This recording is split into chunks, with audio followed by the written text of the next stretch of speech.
And they always got these. And they always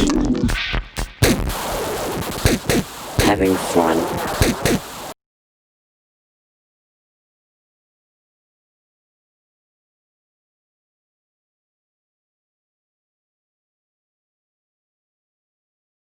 Thank you everyone for being here. Thanks for coming. Welcome to Super Booth. I feel I should preface that.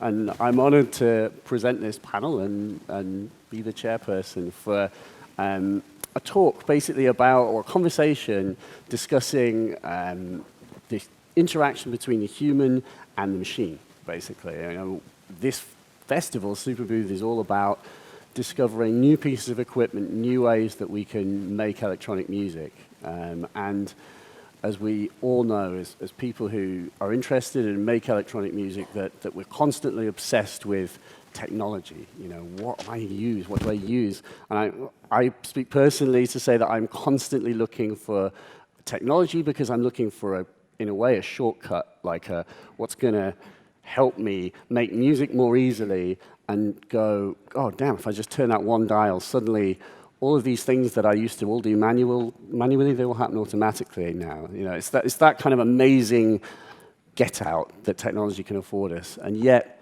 it can become, I think, our master in that sense that are we leading the machines or are the machines leading us? And so the four people that we have here today all have different backgrounds and disciplines and use technology in their own way. I'm sure you each have your own idiosyncrasies, your own techniques and bits of equipment and software that you've found, hey, this works for me. And that's probably changed over the years as your abilities have developed. So I suppose we should start with a bit of an intro for everyone. We're joined by Katia, Andrew, Aquaya, and Colleen. And as I say, each of you are musicians in your own right. You each have your own systems that you use. I want to start off with a question, which was to ask about the beginning. With your relationships with electronic music, what was the equipment that gave you your first route in and that allowed you to make electronic music, or music full stop? Should we start? Katia, do you want to lead the charge? For me, in electronic music, it was really to do with the studio. It was to do with having the means to record. I started off with a Porter Studio, Fostex 4-track Porter Studio, microphone, the usual entry-level means to recording, and I started off with acoustic instruments. So you were not an electronic musician? Not then. Yeah. So I started off with just as a lyricist, and I wanted to express myself, and so I really picked up an instrument in order to accompany myself. After doing that, I realized I needed to record myself, and once I discovered recording, it just changed my perspective altogether, and I found that I developed an interest in the studio beyond the capturing of a performance, and found myself interested in using the studio itself as an instrument. And so I started to buy samplers. I bought an Akai S3000 XL, and I was using an Atari ST at the time, and then that progressed to a Cubase VST. And at that time, I was still trying to get my head around how the technology worked. Once I started to understand that a little bit better, and effects and processors, I ended up partnering in a small commercial studio in West London, which specialised in analog synthesis. And so I found myself in a world full of analog synths before they became really, really expensive. And that was a whole new world for me. And so really, the life-changing thing for me wasn't really the synthesizers or any one particular instrument, but for me it was the DAW, to be honest. Multi-track recording. recording. The ability to record Layering. and experiment, and it gave me independence. It gave me the opportunity to play with any number of instruments that I wanted, from guitars to synthesizers, capture that and process it, and really design sounds and make bespoke sounds and not be reliant on, even with the sampler, you were limited in time and bandwidth. So, and for me, that was liberating. So it's never been one piece of equipment. It's really been technique. It's been access to the technology, the technique, the liberation of it, and not having to rely on somebody else and having to go into a commercial studio and have the clock ticking. So it's really... And were you taking advantage of the flexibility of the DAW in the sense that what the reel-to-reel multi-track recording couldn't have offered? Yeah, I mean, I came from ADATs. That was, Porter Studios and ADATs, and that didn't really excite me the same way as a DAW excited me.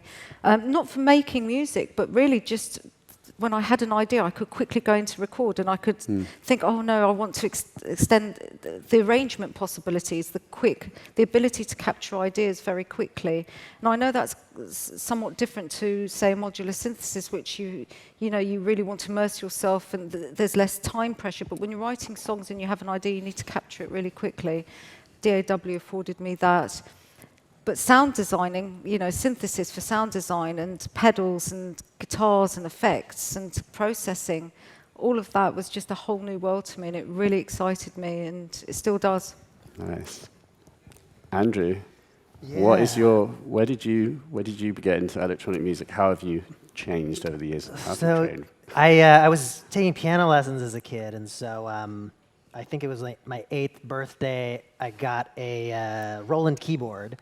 And so for years, I was just making tracks with some kind of program that I think was like in DOS that allowed me to record sequences. So I was just making, for years, probably like 200 tracks with just the general MIDI sounds available to me. Could you layer on that, or were you? Yeah, you could do some layering. I think eventually through my school I discovered Cubasis, which was like the prior version of Cubase, the sort of basic version of Cubase. Yeah, and I don't think there was audio in it even. It was just a MIDI studio. So I was working with that in my teens. I think, so that was kind of my introduction to sequencing and MIDI and all that.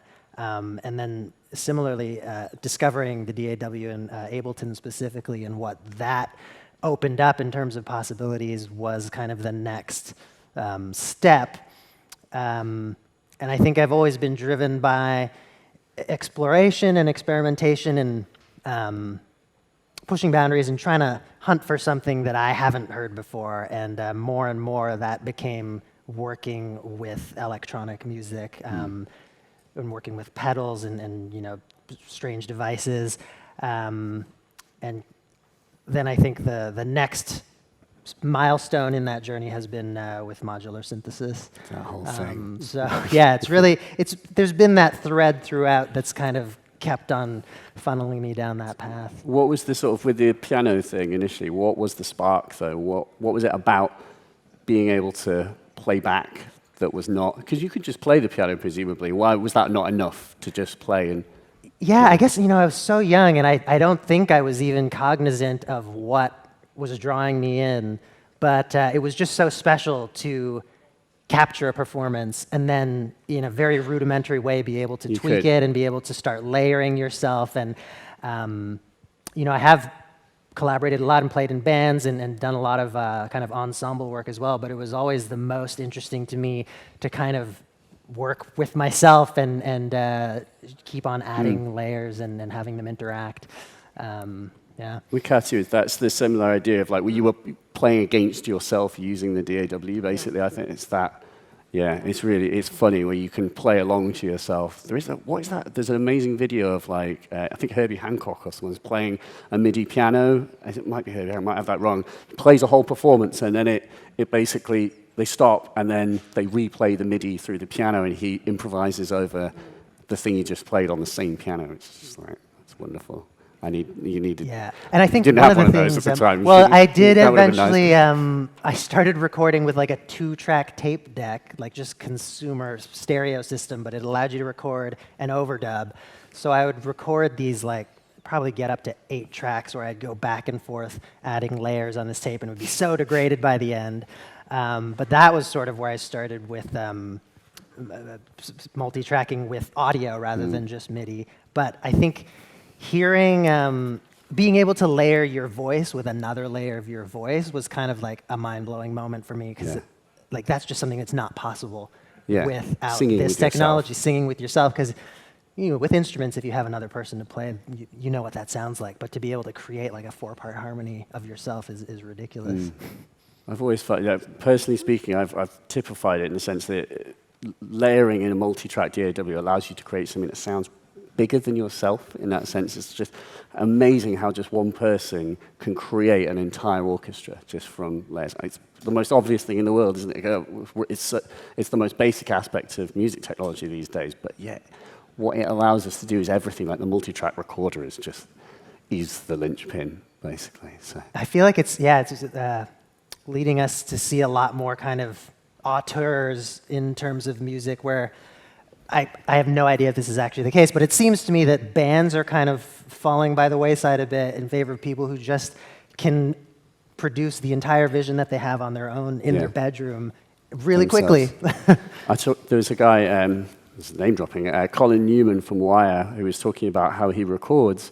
I thought a really interesting point was where he does this, where he's multi-tracking in a DAW, basically, but he doesn't do loops. He does complete recordings from start to finish. And he says when he plays back in the DAW, he'll always wind back to the start and play the whole thing so that you're listening to the piece of music in context. So every layer is one whole strip, and then whenever you're playing back, whenever you're making a mix decision, you wind back to the start so that you play everything through, so that you've always established the context of the song. I thought that was really good discipline. I was like, I don't do that at all. I just loop the same bit over and over as an island, and it changes, I think, that's how we make dance music, basically. So, Akweya, I want to ask you the same question. What was your route into this whole technology? What was the technological marvel that allowed you to make music? Well, so, I mean, I guess like my first start of like getting involved at all in producing music was as a singer, like working with my friend in San Jose. But he was the one who was in control of everything, and so like, and all I could do with him, even though I wanted him to teach me how to use everything, and he never did. So like, he like kept the knowledge for himself, basically. Yeah, exactly. So he was like, it was the captain's chair, and I wasn't allowed to sit in it. So, but then like when I really like got my freedom and like whatever, like to really be able to do what I wanted to do, which was more than sing. I wanted to produce, and I wanted to like make the sounds that I loved in electronic music, and I wanted to be able to do it for myself. It was basically just being able to get my first laptop, when I was like 29 or 30 or whatever, and then finally being able to like record. The thing is like, and I never had money, so I never had money for microphones. I've never, or like whatever equipment or anything like that. I had to do it just like I called it the new ghetto way. Because I was using a Mac laptop, but that was like about all I had, and so I used the, like I didn't have a microphone. Like so I had to use actually headphones as a microphone. Nice, absolutely. Plugged into the microphone, and I know a lot of people like. They place a lot of value on having like all this technical correctness or whatever, but then there, especially like with house music, because I got my start producing house music, but it's like they want to have the soul, but they want to have the technicalness, of like precision of everything, timing, which to me removes the soul, and I'm like, like all these like you having to use headphones as a microphone, or like or even just the MacBook microphone as a microphone to record my vocals or to do whatever, like and then making that work. You know what I mean? Like that's. And then like people, like well, how do you get this sound? They want, and I'm like, well, and they think that they think that I have like this. Like room full of synthesizers and everything. You've like degraded the sound. You've added all these analog processes, like filters. Old school analog stuff. And I'm like, actually, I just have. I use Synapse Orion actually, which like, nobody knows what that is, and nobody uses it. But like, it's kind of cool because like I have my own sound. So is that the DAW, or is that? Because I don't know what that is. It is. It's from Berlin, I think. And and nobody here knows about it, but like. I love it because it's like really straightforward, and I can do what I want. It has a dirty sound that I really like, But and finding that recording my own vocals for myself, you know what I mean? And like I call myself the sample queen because I love sampling, and I love that art of sampling, you know. That's how I found my freedom. That's how I found like really my voice in music was like, you know, like it's, as far as relating to machine, it's my laptop that's like my real, like that's my That's main your- machine, yeah, you know, and yeah. like Plus your voice. yeah, and my voice. Yeah. But yeah, no, I love. I mean, I can just sit for hours and hours and hours, like I guess digitally with you know, like twisting knobs and everything. But like you know, that's I just you know when I'm like in there, it's almost I don't know. It's like I find myself sometimes I really get high just from the sounds, you know, like and I just it's when I finally have after laboring over something, and I think like you were saying. About finding an easier way to do it, and I really always find the harder way to do it because, but you know, like it's like after like struggling with something, and like really, because I had to just work with what I have. I don't have a whole lot of money to buy equipment or anything like that, and like so basically just being able to have what I have and like and having to fight with it, you know, in order to get the sound and be happy with the sound when it's finished, and it's that really I feel like I have an accomplishment. It's a It feels difficult like, tool. You've mastered, and you got it. Yeah, I think that's, and I totally, yeah. If you're just you master that one tool of like Orion, and you can just zone in, and you Yeah, don't have to exactly. think about, you don't have to turn and adjust an analog synth. Oh, I'm going to record an analog synth today. Therefore, I have to stop entirely what I'm doing in the compositional process. Move over here, plug this in, make that. Was my interface level? Is that all right? Is that the cable's broken? It's just like I think all those things that people fetishize. yeah, and I'm like, much faster just to God just- bless them, and I love that. I love all that. But the funny thing is that like I'm like super direct. I'm like when I'm working with other people, I kind of like to be the director. So, you know, like if we're gonna do this, we're gonna do that. Like you know, like working with other people who have like modulators and everything, and then forever turning knobs and everything, and never getting to the thing. heart And of I'm it. like, oh, let's get to the thing, like, you know, like and you know, like, and so like, yeah, so me, like, I'm like really direct. I like when I hear what I like, I'm like, okay, stop there. This is the thing that like. It sounds good. Stop here. Like Yeah. you know, like of course we keep on going, but like Don't overcomplicate it. I think yeah. that's so awesome. It's just like, forego an entire studio of gear. And I kind of, one of the questions, I'm slightly spoiling my thing. My last question, the one we were talking about before we started, was what's the lowest cost setup that you would recommend? And I'm going to steal your idea to pre-answer that. Just a computer. Just a computer that you know well, because you can. It's like the Steve Jobs thing. It's like a bicycle for your mind. You can, if you really know that system, you know what you need to do. You've gone through all of the pain of mastering it.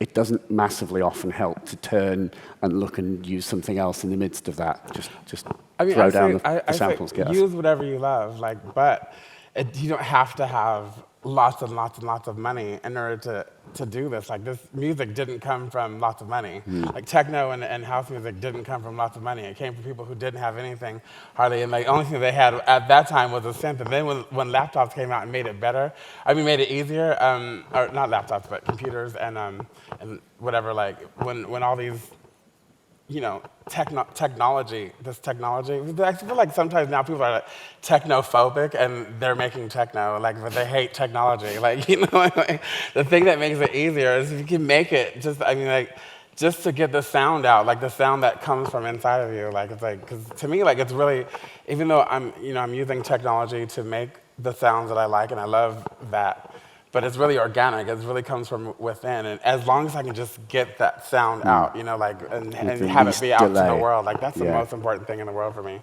Amen. You know? That's awesome. Colleen. Hey. So yeah, really interesting with what you're saying, because I have an older brother who's like my inspiration basically for everything, and he always instilled in me, it doesn't matter what you do, you just whatever you make it happen with whatever you have. Yeah. And so I come from, that's always in my head, because you can always say, oh, but I don't have this and I don't have that, I don't have the money for that. Whatever you have, just do it, you know, if you have, for performances, for music. So I definitely, for sure, like, relate to that, and think it's important also, you know, to not think that you need a lot of money for, and that's actually kind of helpful in some way, because the less you have, the more you have to, you have to be creative, because if you have, you know, you have to tweak it so that this thing that sounds horrible sounds good. And that's how you learn, how to basically do everything, in my opinion. And my piece of gear, when I make techno, so it's super, that is what computer music is designed to be. You're visually looking at it. There's such a formula, 16 bars, you know what I mean? Like everything is do. So I tried to start making music on a computer, but it didn't make sense to me. The visual part of it was difficult, but I didn't learn what I didn't like about a computer until I got this Roland MC505, the Groove Box. It's techno in a box, but it doesn't sound very good at the current moment. You're like, ooh, okay. It was in the sort of the 90s phase of Roland. Yeah, they were going through some difficult. Kind of an awkward, pimply teenager phase of technology where the computer was what most people were using, and then it was like this tail awkward end of gear and computer where it was kind of like, so it wasn't like, it didn't sound the best, but it was the perfect thing, and that was what made me really understand it and want to make it techno. Had you tried to make music with the computer before? But I did, yeah. And I was like, I don't know, there's too many things, there's too many options, it does too much. I like limitations for sure, and that thing is it's actually quite complicated, but you can use it as complicated as you want. And it was just having one thing that does one thing that was very important to me, is to not have too much, because otherwise you just get in that constant thing, what does that sound like? What does this sound like? What does that sound like? And nothing gets done. So it was like, okay, I needed something tactile, and it wasn't until I got it that I was like, okay, that's why that works for me, because I'm listening and I'm not looking. Yeah. The visual aspect of the computer age is very, very, very important, and it really changes the way I think everything sounds. With that. Yeah, I don't even know how, but I'm certain it does. I wanted someone to make a plugin that will make the screen go black when you hit play on your computer. That would be really good. So you're not just feature an app. Yeah. It's just I could just close my eyes. I mean, that is no. Someone has to invent a plugin for this. Technology must solve this problem. I can't help. Or you could just turn the light down. Exactly. Oh yeah, that too.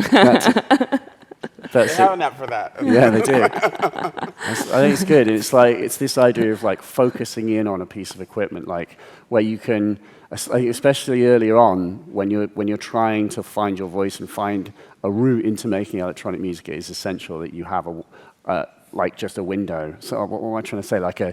Just a lightning rod to getting the music down. So be it a DAW, be it an MC505, be it the DAW, and I think we've all found that there's one piece of it was one thing, or it was one screen. It's never lots of things at once, at least. Yeah. I don't know. I mean, certainly it wasn't for me either. Actually, weirdly, it was the MC303 was the first thing. So I had the baby version. Got that after, the MC505. But yeah, it is interesting, and it's and I certainly, I'm sure we all have, you end up accumulating more and more equipment as you try things and experiment. But I admit, in my heart of hearts, that I'm probably my most productive when I'm just sat in front of a DAW. You just get stuff that you can. I just need a sound. Doesn't matter where it comes from. I just need a sound. We were talking about Zoe Blade before, and one thing that I really liked about her technique was that she says that she has a kind of default template where she just has loads of basic sounds just preloaded, it almost sounds like a chiptune song, and then she writes the music with the chiptunes, and then goes to the modular, and then does all of the layering and stuff. I thought I was so disciplined and brilliant, and I just wish I had the discipline to do that. But it's awesome. We have tons of questions, and we're almost halfway through our time, so maybe let's do some more quick-fire stuff. I wanted to ask, and anyone please chip in, but what technical aspect of music making have you found the hardest to master, and how do you think technology could have made it easier? There's a bit of it could be taken many different ways. Technical, I feel like university challenge here. Anyone? I don't know if this counts, but I find my biggest challenge now is as I do more and more with technology, I'm losing my instrument chops. Right. So the actual like dexterity that I might have had before on a guitar or a piano or something, I feel like the technology makes so many things so much faster and more exciting that I don't, I just don't play as much. And anymore. like that's something that is really like tied to your muscle memory and that you really need to keep up. So you are classically trained and On you can piano play. and I play some stringed instruments. But you find it's deteriorated as you rely on technology. Yeah, That's for sure. weird, And it's hard to kind of keep up with scary. both because I think there's a reason why people kind of end up funneling in one way or the other. Like you meet people who they just play one instrument really, really well. And then I feel like I know most of the producers or engineers that I know, like they can dabble a bit here and there, but really they focused on technology. And I feel like I try to straddle both, but I definitely You need an notice it. assistant so you can just focus on hit play, Raoul, and I'll. Katia, have you had the same thing? Because obviously you're classically trained as well. Classically trained. I'm self-taught actually, but guitars was my main instrument and voice. For me, I don't really struggle, especially more so now. I struggled earlier on when we were first adopting computers and finding with sound cards and trying to get, PCs to work, for example, and incompatibility issues. For me, the thing that kills the vibe in the studio is obviously when there's any incompatibility issues or technology doesn't work or impedance or buzzings and sounds and cables, all the practical stuff. That's what kills it for me. When I go into the studio and I'm really enthusiastic and I'm feeling that I'm in that zone and I walk in and something's not working and I can lose 2 hours chasing it to find that, it might be something like a lead or something or a power supply, whatever it might be. I find that technology, if you put the work in, most of the time you can get your head around it. It's not complicated. It's just a case of putting in the time when it comes to technology. Learning an instrument is a different thing, learning the craft of making music or writing or songwriting. But technology, there's, once you know which button does what, and the same with the mixing console, once you know generally what one channel strip does, you can emulate that. So that doesn't frighten me. It doesn't really take away from my ability to make music. It's just the practical stuff. If someone designs something that on a simple level that, I really like my hardware. I like to be able to see what I'm doing. I don't like multi-layered options. I like to be able to, I'm a very tactile musician. So I like to be able to move around when I'm making music. So my space matters to me a lot. I'm actually, as I may have misled when I say that the DAW, was a huge influence and very important to me. It's really just because as a tool to get me to where I need to get to. But in terms of creativity, in terms of sound designs, or every little bit of kit that I've got from an EBO to a loop pedal to a sampler to my guitar or to my analog synthesizers, digital, some of them that I've got are just for practical purposes if I just want to put down a melody very quickly.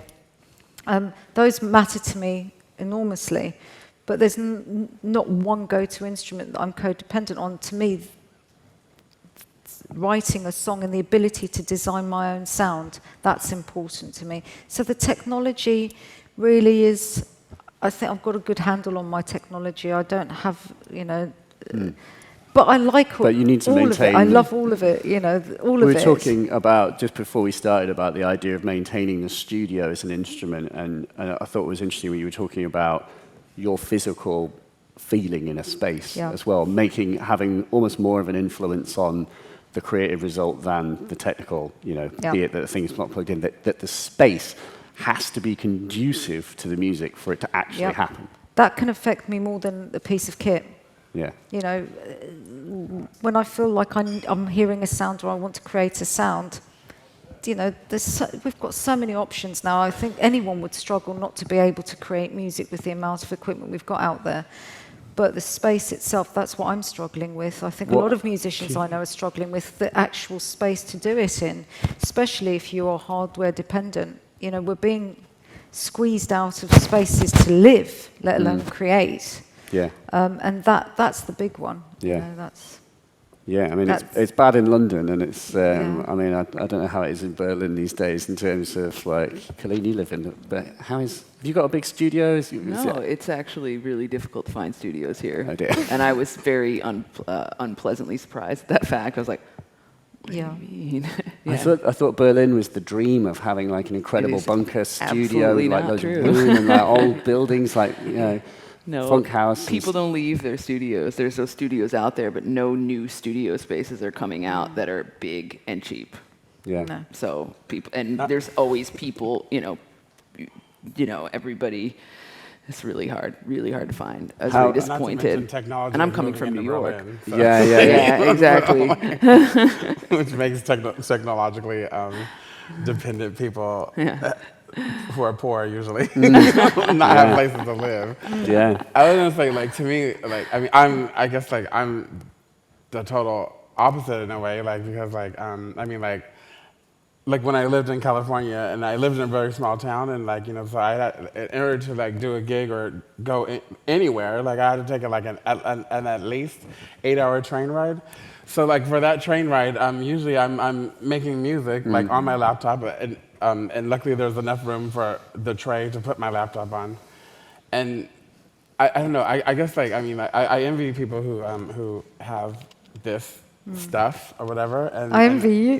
I envy you, actually. Yeah. You know, you preempted all of this, and you can, you know, wherever you go. But, I mean, all I need is, and I think that like I don't know, I think it's the thing that you have to get over is like because I mean, I guess like I don't know how different our backgrounds are, but whatever. Like I just didn't come from means, and so to have anything to make the music that I wanted to make or whatever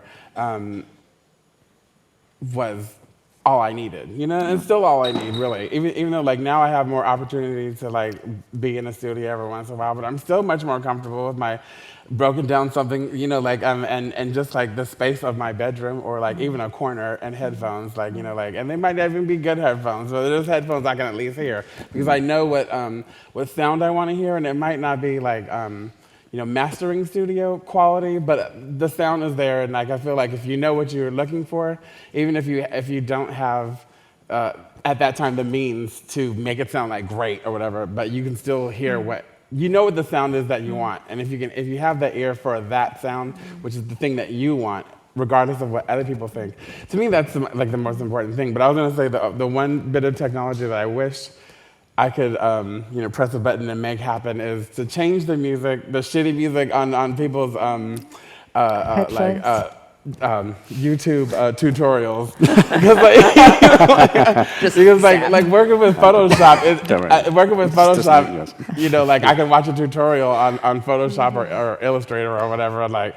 And I don't care about what their image that they're working on because I don't have to hear it. But like when I'm like, you know, like looking for a tutorial, like how do I do this? And it's always terrible music. Like you know, that would be my one. Be able to change their music. Like that exists. There's those cedar denoising things. You could just buy one of them. They're like £1,000 for like a mono channel, but you could just turn that up and just everything else will go away. We have two new apps now. Screen blackener and a muting other people's music with our mind. I guess the other technical thing is to give people taste in underground or at least electronic music, like give them better taste. Is that a plugin available in plugin form yet? Yeah, that is. I mean, that is difficult. Like, there's so much good music, but I don't know if people are necessarily being inspired by the same things these days. It's very easy to find music, but I mean, that is an aspect of music making is where does your inspiration come from? How do you find good music? But maybe that's a different conversation. Colleen, if you had sort of technical difficulties with any piece of... God, it's like the Lady Starlight story, technical difficulties. The Lady Starlight story, it's my bio title. Yeah, I know. The more I add, you know, when you're working with a new piece of gear, I fall into that unfortunate loop of, it's not working, so I have to add a new piece of gear. That's the solution. It's never the solution, ever. It's always the problem. And then you're trying to scramble, and, it's so, there's always something. But the key is to learn how to overcome it with performance and just keep going and always make sure if it's not working, you just pretend that it is. Like, fuck. No one can let you see that it's. Yeah, it's 90% attitude anyway. It's nice. I was going to ask, what is the oldest piece of music technology that we still use, other than our voices, which we all have? Anything? Or have you constantly evolved your setups and replaced everything over the years? I've still got old bits of kit. I have got technology that I've owned from day one that I've held on to, and there's lots that I've got rid of and added on. What is it about the older things why have they stayed? If you can say what they are, I don't know what. Well, on one hand, it's because if you were to sell them now, you'd get nothing much for them. But also because they are that you know what you're going to get from them. I'm used to using them. So, for example, anything from an EBO, what would you get from that? And yet the pleasure that I get from working with that, loop pedals, loads of different pedals. I'd say, I had a Farfisa or a Vox Continental, those sorts of things that sound beautiful that don't really have a huge amount of value, but I mean, it's gone round. Yeah. There was the first one that we had that I sold for £50. Because I was just, we were moving the studio once again, and it got too much. And then now look how much they cost to replace. So it's good to hold on to things rather than get rid of them, I'd say. Accumulate more. If you've got the space. Yeah, why not? Back to that. Well, if the flat's big enough, which mine definitely isn't, but I've got things just lying against the wall that have been sat there for years. I just really need to get rid of, but it's this sentiment. Might buy it back one day. Yeah, well, exactly, yeah. There are things that, pieces of equipment I do wish I had back, but I know I don't really need them. I suppose it's just, but it's sentimentality is the thing. I'm just sentimental like that. I was going to ask about obviously this whole Superbooth is, there is software here, but it feels like there's such a hardware focus. And we have a mix here of musicians who use hardware and software in different ways. And I was going to ask, what do we see? I've talked to some people who've said before that they felt that the future of music making will happen in the computer, not in hardware. I feel sort of weird about both sides of it because I feel personally that I think the interface is half of the battle, but the interface acting as a layer so that the human can interact with software. And I don't know if anyone has any thoughts about what you see as the future of the role of the computer. How can we make computers more usable, more human, and allow us to be more like the bicycles of our mind? Or maybe we don't need it. Maybe, like a choir, you're making music still with the same piece of software, and you're still making, you make incredible music, and you're continuing to explore new music through that system. Maybe it doesn't need reinventing. Do you know what I mean? But what could change, or what could get better? Well, you can't make music without a computer anymore, because of the digital audio file. So I'm making things in one take, techno from my mixer, from my modular and all of my gear, but I have to record into the computer to get that file. So it's it's not like it can ever go away. So I feel like when those two are connected in that way, that people are it's always going to be faster to make things in the computer. Always. And if we're talking about pop music, that's a product, and that needs to be as fast as possible churned out. So I feel like in that sense it's more and more going more and more computer focused. I saw there was a piece of software. I don't know if it's been finished, but it was on Kickstarter, which I backed, which was like a pitch sort of tracker where you could basically sing into the software, and it would then create a really beautiful sounding synth part using your voice. I thought that was a nice sort of thing. Because my dream for like, if I could just have any piece of equipment, would definitely be something that would just translate my thoughts directly into an MP3 file, if possible. That could just be done.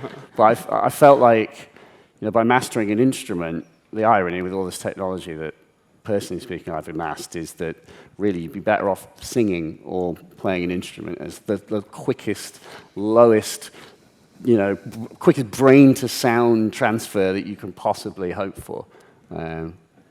I think that's why there is this hardware focus, because it changes that element of interaction. It's so much more direct than working with a computer, and whether it's an instrument or a piece of technology, just being hands-on with something completely changes what it's like in the actual act of creation. You could build like a muscle memory relationship with a device too. Yeah, exactly. Kind of close your eyes and just sort of Whereas like being fly. on the laptop, you're like, well, this is the exact same muscle memory as when I check Twitter. So, like, how useful is that? But it's true, like the computer is just so powerful and adaptable and accessible. Do you think, I suppose the keyboard and mouse, is that giving us the most viable input method to all that power? Yeah, I mean, it's just so ingrained in how I've used these machines that I can't even think of what an alternative would be like. Maybe, a touchscreen could be incorporated into it too. I don't know why we have this separation between like tablets you can touch, computers you mouse. But did you see that when Apple changed the scrolling methodology in iOS so that it worked like the tablets did, and I thought they were gearing up to then just make the iPad a big iMac, and that was going to happen. I figure that probably will still happen because touch I would is. hope so. If we can touch the thing, then it makes software more like hardware, I suppose. But I don't know whether it will help us make better music necessarily. Or you could get a Windows, like Mac, like not a Mac, but just kidding. Get a driver, everything. Windows driver, everything. Just to turn it on. But I just wanted to say about like the future of technologically advanced music. I feel like it's both, and it will continually go on this ebb and flow, because the thing is, like, 20 years ago, when these technologies came out to actually make music on, computer or whatever, everybody wanted to do that, and I never thought we would have this. It's sort of like in electronic music, I feel like people are technophobic, because they really don't like technology, and I wonder if like, say, graphic designers or other people who now do everything on, like with Photoshop or with other means of making that art, and people don't say, "Oh, you use a digital camera, you're not a real photographer." You know what I mean? Like, people don't have that. People in those industries don't have that same sort of like hate for the technology that makes their job easier to do. And the thing is that which is why I think that we'll have this ebb and flow, because like people will start to say,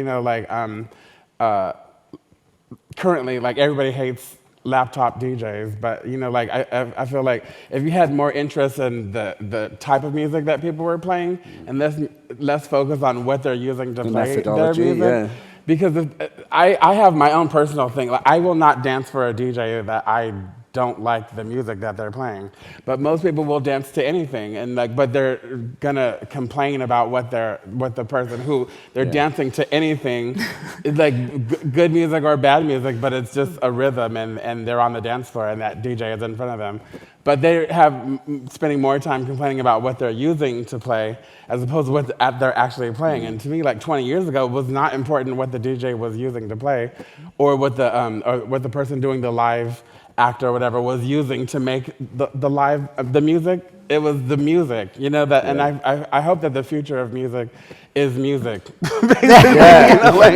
Amen. Amen. Amen. No one asks what pencils Leonardo da Vinci uses to draw. Exactly, No and one if asks he was what using a laptop to today paint. or Photoshop to do his things, nobody would say, you're not a good artist, Yeah. Leonardo da Vinci. Yeah, you suck. You're not a real artist anymore. You're never going to get booked Yeah. again. Yeah, totally. And I'm guilty of that. Like, one of the other things I've been like looking into ways of playing live, you know, live music, and it's that difficulty of what makes an engaging live performance as one aspect of creating music. Is it the virtuosity that's being displayed important? Is it the technical preparing nature? Is it the show itself? Is it the visual spectacle? Or is it the risks that they put themselves up? Are they improvising music? And I have no good answers about what makes a live gig valuable anymore. I'd be very interested in any of those. Like, does the virtuoso aspect of it make any difference, do you think? Or is it simply the music, no matter how it's achieved, even if it's just press play and the person isn't really using technology to...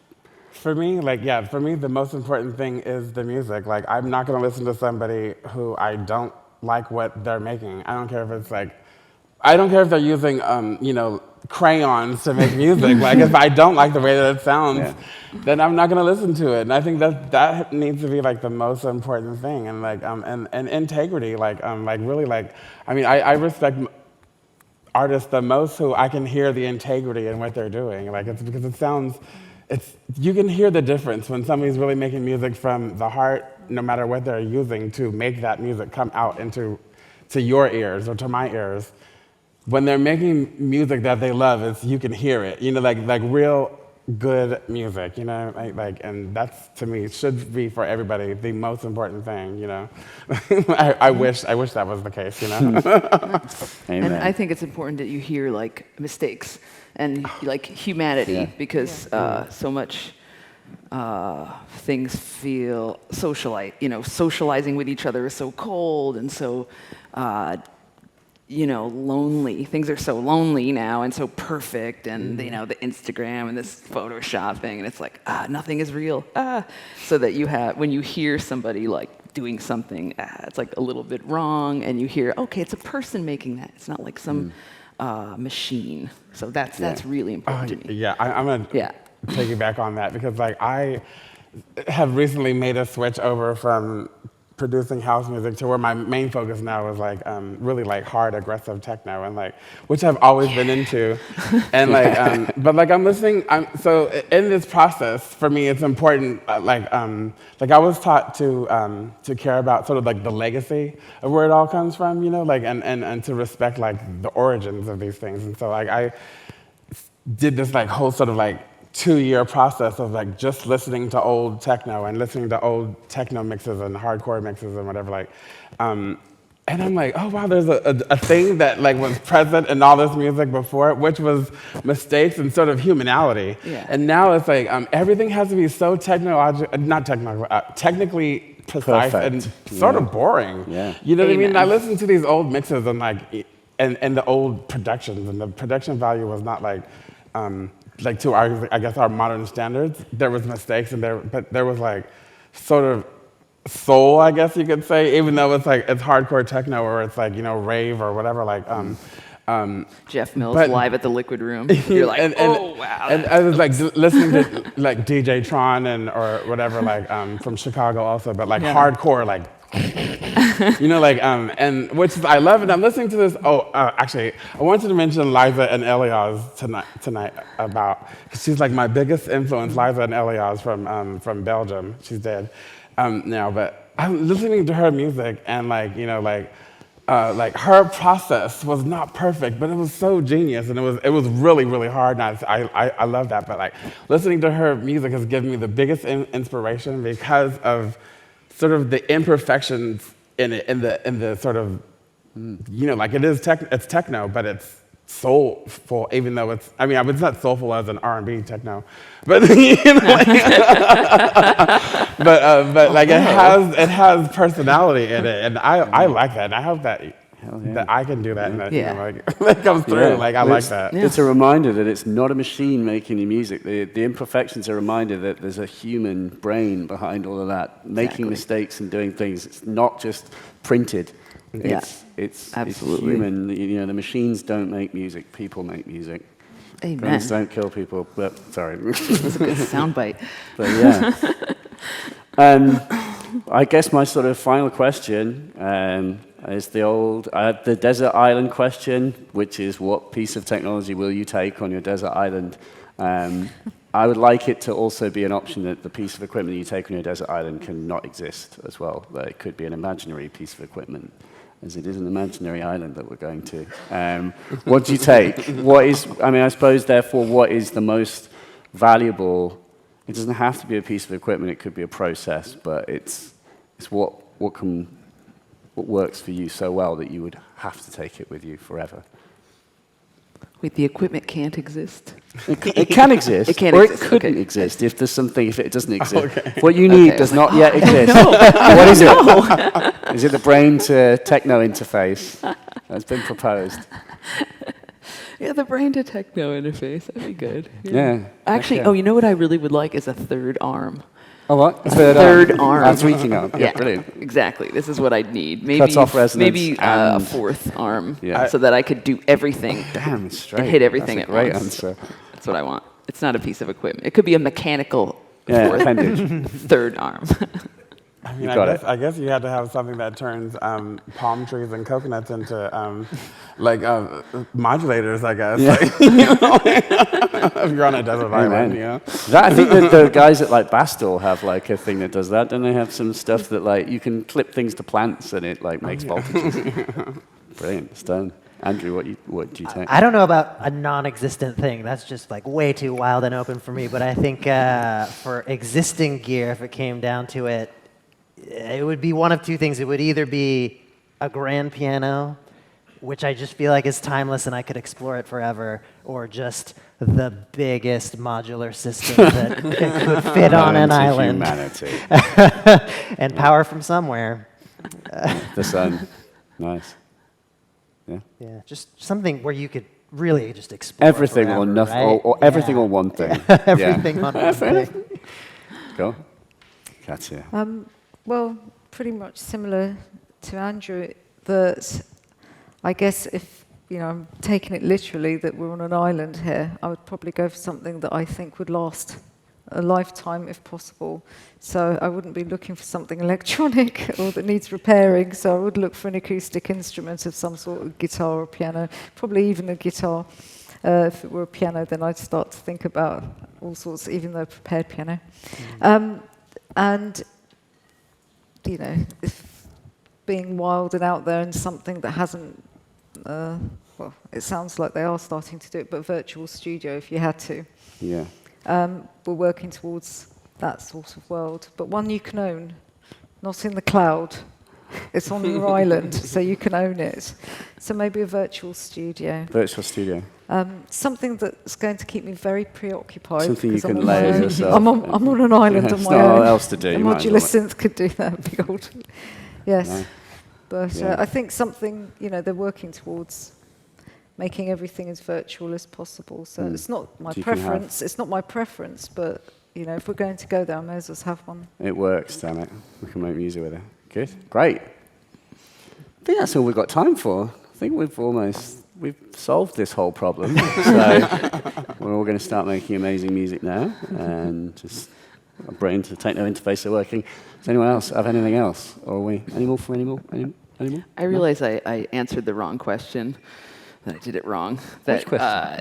You Because we didn't had answer talked about an imaginary piece of equipment that you wanted It to could be create. it didn't have to be imaginary. I would like a sampler on my desert island. Sampler. I request a sampler. Yeah.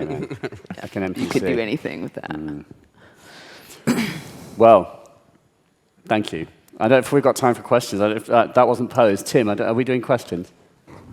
We can do questions if people have questions, but otherwise we can all go to the dance to some banging techno. No? That's it. Thank you. Thank you. Yeah.